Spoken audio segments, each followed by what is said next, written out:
Absolutely spineless, gutless, pathetic, shambolic, and countless more adjectives that you can find in dictionary. We don't deserve this. Arsenal fans do not deserve this type of embarrassment, to say the least.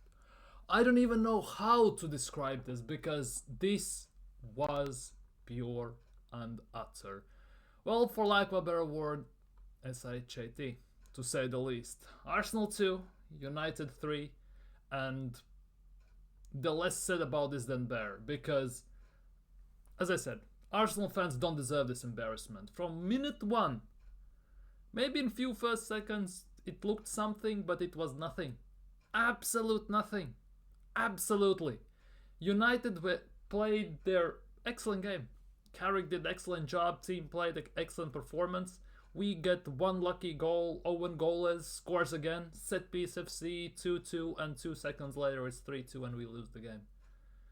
Like, we couldn't string 2 passes together. The more the game went on, the worse we got. The worse we got, the more the game went on.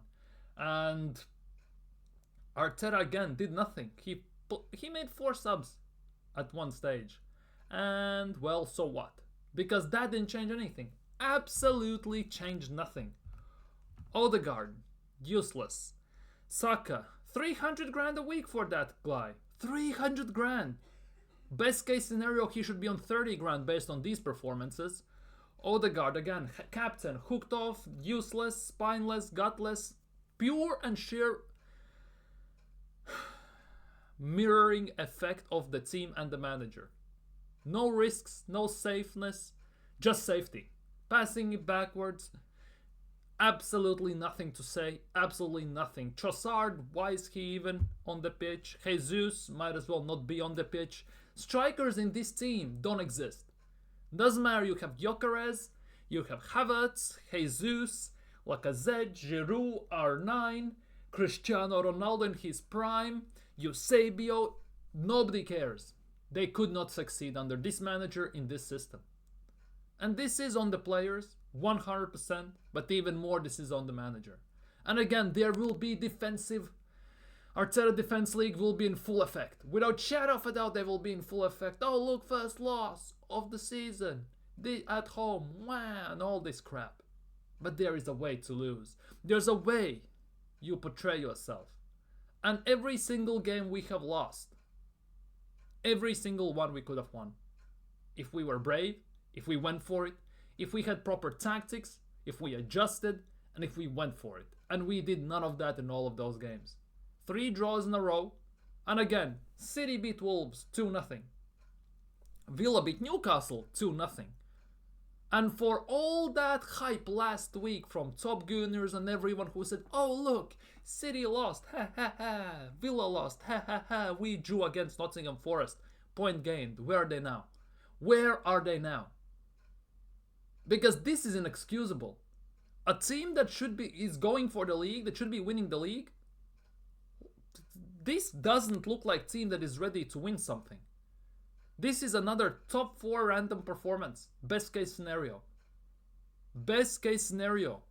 Other teams have played better against United. United in span of 2 weeks, well technically 1, but you get what I mean, have beaten City, who are going for the title, and Arsenal, who are on top of the league and people say should be winning the title. United. And if anyone wants to mention new manager bounce, they can shove it where the sun doesn't shine. I don't give 2 flying Fs. Seriously. We score a lucky deflection. Somehow that goal went in. Somehow off the heel of Lisandro Martinez. Somehow. Just somehow. We go 1-0 up. But what then? Saliba does half hospital pass. Let's be real, people are gonna ignore the Saliba pass most likely. But Saliba did, again, hospital pass pretty much to some degree to Zubimendi where the ball was bouncing a bit. Right? Zubimendi, before he got the ball, already decided, I'm gonna pass it back to Raya. Zubimendi is off balance. He hits the ball right on the top or the bottom of it. And Buemo goes in 1-on-1. Excellent finish. Great composure from Buemo. Seriously. Dorgu, phenomenal goal. Cunha, phenomenal goal once again. We never looked like we're gonna do anything. Our defense was all over the place, our midfield was non-existent, our attack, well, it might as well not shown up. Might as well play with 6 men on the pitch. Our attack is non-existent, defense non-existent, midfield non-existent. If you want to tell me that this team is the same team that can beat Inter Milan, that it should be going for the title and everything, no, they can't. They can't. There is something in there, in the brain, in the head of these players, of this manager, that we are not gonna do this. We are not gonna do this. It all comes from the manager. Let's be real, because the players reflect what is the manager at the end of the day. And there is nothing. Absolutely nothing. We play slow, lethargic, and all the teams need to do against us is set up properly, retain their shape, and then hit us on counters. United did excellently that. Put some pressure on us and did the job. Forest did that against us. Wolves did that against us. Yes, they scored 3 goals, but they all were own goals and everything, and they lost. But at the end of the day, they all did have done the same thing. And 6 years in the job, he got schooled by a guy who has been in the job for 10 days. Make it make sense. I don't want this manager getting no money, no players, no nothing this January transfer window. Let him deal with what he has. Sink or swim. If he wins, great. If he doesn't, get him out. Based on this performance alone, he should be sacked. It's United. One of the worst United teams we have seen for long goddamn time. And you produce this type of performance? Seriously? We never looked like we're gonna do anything. At some stages it felt like we're gonna beat Inter Milan's crossing record. Remember last year, like 46, 56 crosses we did against Inter Milan away? We almost did that today, what it felt like. No imagination, safe passing, disarray, no communication, no nothing on the pitch from the players. Nothing. No passion, no aggression, no determination, no nothing. Just, hey, let's do this and let's do that. And they couldn't even do the basics right. Couldn't even do the goddamn basics right at the end of the day. And that says a lot, doesn't it? That says a lot. First time this season we have conceded 3 goals. So goddamn what? Seriously, so goddamn what? For all I care, we can concede 10 goals, but if we score 11, we win, I don't care. At the end of the day, there is a way to lose a game. There is a way to draw a game. It's the same goes for Liverpool, Villa, the draws we have had this season. If you go for it, goalkeeper stands on his head, and we have about 15 shots, 8-9 on target, and goalkeeper makes some miracle saves like Oblak did against us for Atletico Madrid in Europa League semi-final, like Pickford has done against us against Everton, and Neuer for Bayern Munich. I can accept that. But to accept this crap, this type of crap where we do nothing, where United could easily be 3-4-1 up at halftime if they were lucky enough, where we do absolutely nothing and we do everything to keep our chasers, aka Villa and City, close to us, no chance in hell. Because last week, those 2 teams lost and we drew against Forest, right? Oh, point gain, 7 points, hee ha, everyone's happy chappy. This week, both of them won, we lost. So what now? 4-point gap. What now? Yes, we don't have to play against Aston Villa anymore, but they're signing players. They're still looking like they could do stuff. It's the same as Leicester City, remember? Leicester City, top of the league, near top of the league. Oh, they're not gonna be there by January. Comes April. Oh, they're gonna fall off at some point, and they never did. Aston Villa could be in the same boat right now. City you can never write off. Yes, City are not the same City.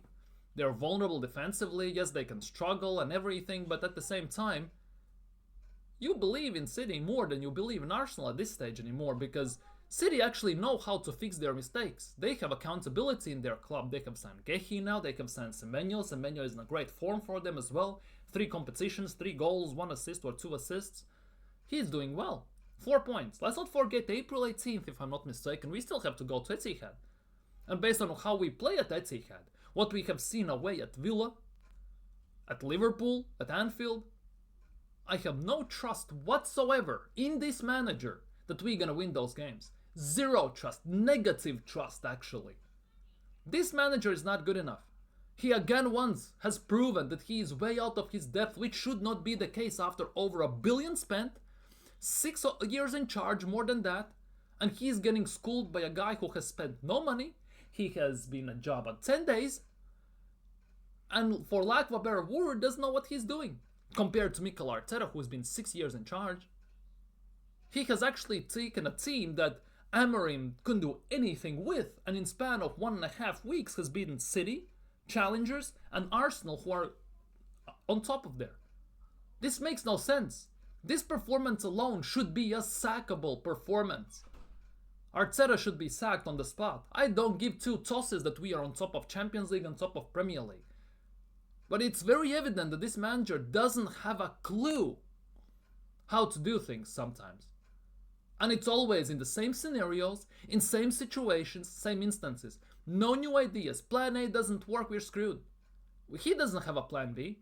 He doesn't have adaptability during the games. One striker doesn't work during games. How about try 2 strikers? Oh, but he doesn't do that.